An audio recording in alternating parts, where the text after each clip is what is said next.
আসসালামু আলাইকুম বড় ভাই এবং ছোট বোন, ছোট ভাই এবং বড় বোনেরা, কি অবস্থা, কেমন আছেন আপনারা? আশা করি আপনারা সবাই অনেক ভালো আছেন। আলহামদুলিল্লাহ আমি ভালো আছি। আজকে আমি আপনাদের দেখাবো কিভাবে খুব সহজেই আপনারা এনিমি মারতে পারবেন। এর জন্য লাগবে আপনাদের তিনটা জিনিস: এক মাকড়সা, দুই হালকা বট এনিমি, তিন কিছুই না। দেখতে পাচ্ছেন আমার সামনে এনিমি। AWM দিয়ে 150 ড্যামেজ দিলাম, মাকড়সা ছেড়ে দিলাম, মাকড়সায় ফাঁসলো, বোম মেরে দিলাম এবং ফিনিশ হয়ে গেল। এভাবেই আপনারা এনিমিকে খুব সহজেই ইজিলি হারিয়ে দিতে পারবেন। তো চলুন পরের রাউন্ডে দেখে আসা যাক।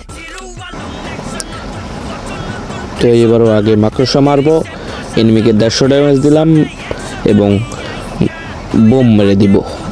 শেষ। একেই বলে খেলা। দ্বিতীয় রাউন্ডে বিবিচি নিছি আর ডেজার্ট নিছি।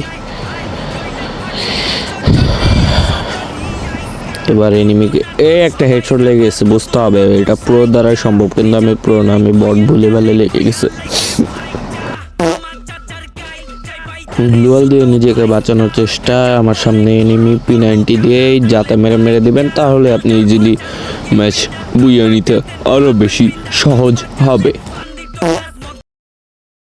क्यों रे मादरचोद, यहाँ छुप के हिला रहा है बहनचोद।